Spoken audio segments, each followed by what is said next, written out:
everyone, and welcome back to my channel, or welcome if you're new here. My name is Austen and I am a beauty and style content creator based here in New York City. In today's video, we are going to be talking all about how to get press for yourself as a blogger or content creator. These days, with the Instagram algorithm being what it is so important to find external traffic sources for you and your business that don't involve Instagram, and getting press is such a great way to do that. In this video, we're going to talk about how to identify if something you're doing is press-worthy or timely. We're going to talk all about how to pitch yourself to different outlets and what exactly those different types of press outlets are. And if you watch till the end of this video, I'm going to be sharing a couple of quick tips of ways that you can get yourself set up for success when you do pitch. Before I jump in, if you are a content creator and like videos with content creation tips, please be sure to subscribe and stick around. I upload new videos to my channel every Sunday, and don't forget to hit the notification bell to get notified whenever I upload, and please give this video a thumbs up if you find the information in it useful. Let's get right into the video, and I'll start off by talking a little bit about some of the ways that I have pitched myself and gotten press for myself as a blogger and content creator. So I started my blog in 2012 and this YouTube channel in 2017, and since then I've been really fortunate to be featured in some awesome press outlets to kind of talk about content creation or exactly what I do and the kind of content that I create, and also of course sharing tips for how others can help do the same thing.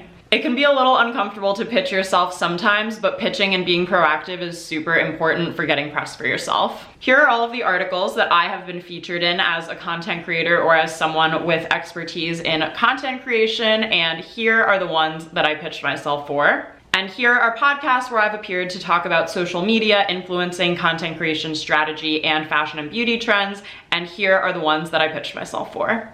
So as you can see, about 80% of these projects that I've gotten, or these feature opportunities that I've had to put myself out there and pitch myself and let someone know that I was interested in sharing my story or my expertise with their audience. We'll talk more about preparing your pitch later in this video, but I do also have my ebook, Write on Pitch, which is a complete guide to pitching yourself to brands, for magazines, as a writer, etc. So you can grab that for $9 on my website if you want to check it out. There's always a link down below in the description box. So now it's time to ask a hard question, which is, are you doing anything right now that is press-worthy or timely or really interesting? And if the answer is no, you might want to hold off for a little while before you start pitching yourself to places, because you will have a much better chance of getting featured or getting press for yourself if you are kind of doing something that's a little bit just out of the box and a little bit different than what everyone else is doing. So just because you are a beauty blogger and you have a YouTube channel with a certain number of subscribers doesn't necessarily mean that there is something there that will benefit an outlet from featuring you,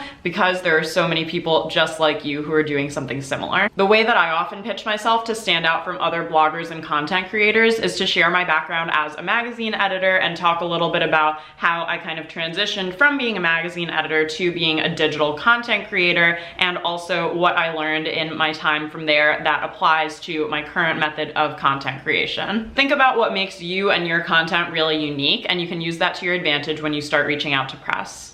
Let's go over a few of the different options of press that you can get, and then you can figure out for yourself what might be best for you and your audience. First and foremost, a very traditional form of press is an article in a magazine or digital publication. And even if you can't get a full feature in one of these, oftentimes publications like this are looking for expert quotes. So you can join a website like Peer or HARO, that stands for Help a Reporter Out, and sign up to be a source, so that if someone needs to quote a blogger or content creator about a trend that's happening on TikTok or a beauty product that's recently gone viral, they can have you to reach out to as a source. So that's a great way to connect the reporters. And another big benefit of having an article written about you, especially a digital article, is that you can use that to your advantage for Google search. So if someone searches your name and you come up as an expert quoted in an article, that gives you more credibility. Another type of written article that you can actually look into is guest posts, and there are lots of websites like Medium that actually let you write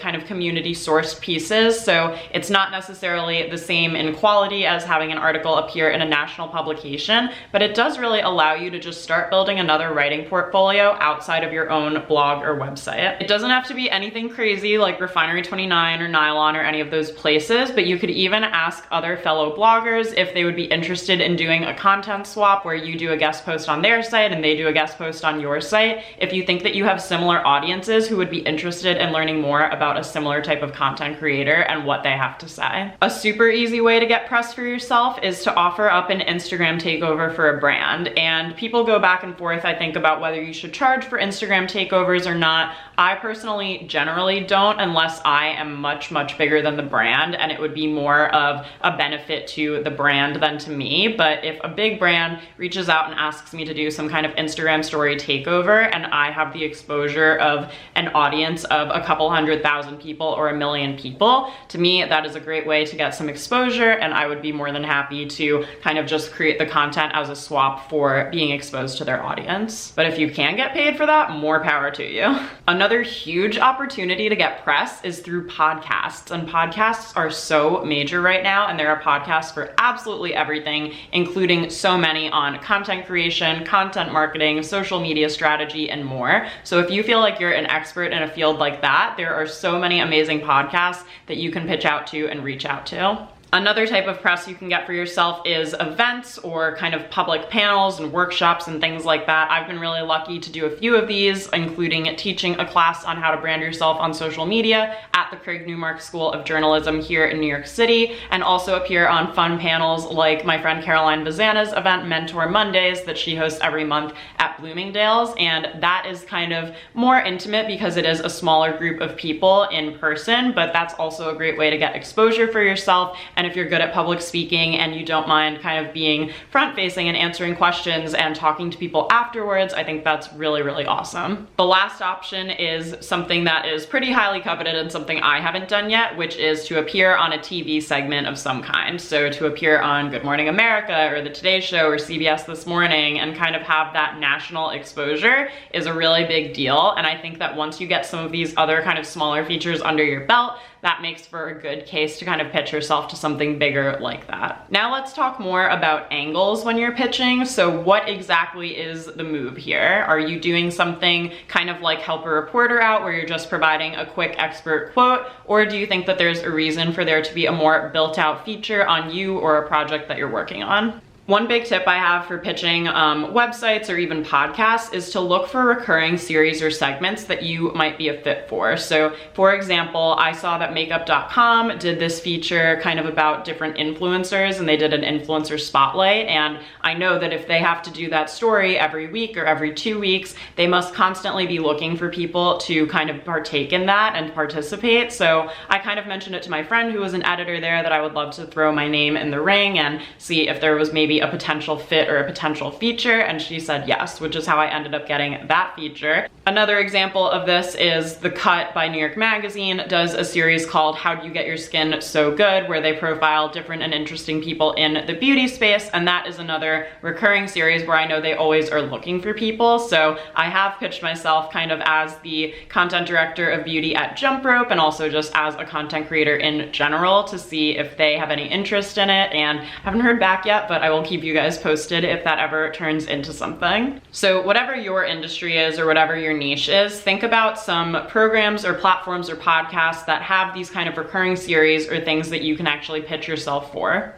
I want to talk briefly about preparing your pitch, although I do have some other videos and resources about pitching, so I will link them down below. As I mentioned earlier, I do have my ebook, and then I also have some blog posts and some other YouTube videos that might be helpful to you as well. But a couple of things to keep in mind about the pitch is, number one, keep it relevant. You really want to make sure that whoever you're pitching, you are pitching someone who covers what you're hoping to talk about and that they are really into that world. The second thing I would say about your pitch is to keep it short and sweet. I really feel like it is so hard to digest more than a few sentences. As a former magazine editor, I really need people to get to the point quickly when they send out pitches, and so I try to do the same for that when I can. And then another thing is to throw out important numbers, statistics, or facts that kind of help enhance your case or help kind of put you in the context of what other people are doing. So if you recently had a video go viral on TikTok for a trending video and you reach out to a tech reporter who covers that sort of thing,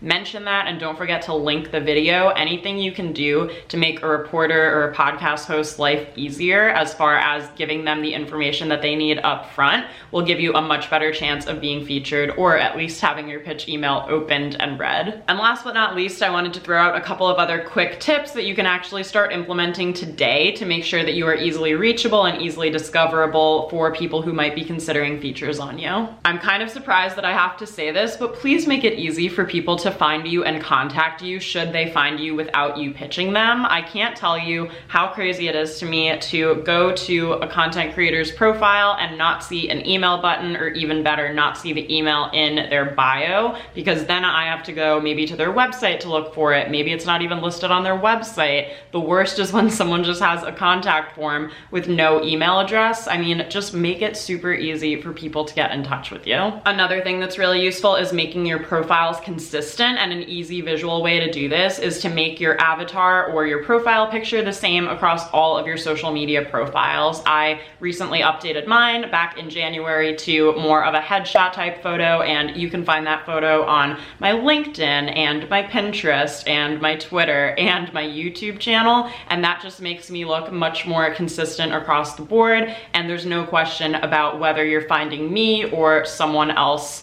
Well, there really aren't any other Austen Tosones out in the world. I do have a pretty unique name, but if you have a more common name, to make sure that you are really finding you.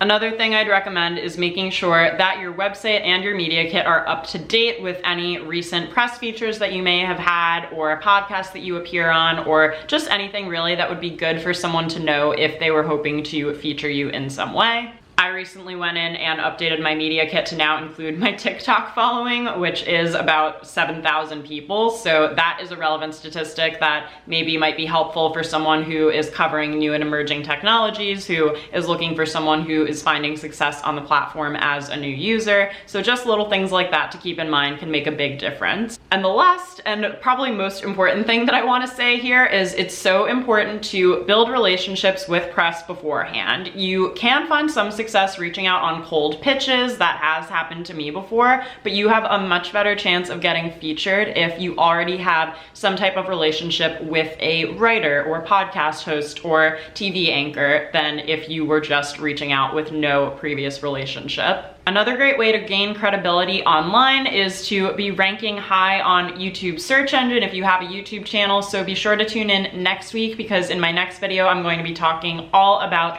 SEO strategy here on YouTube and how to title your videos. So be sure to subscribe and stick around so you don't miss that.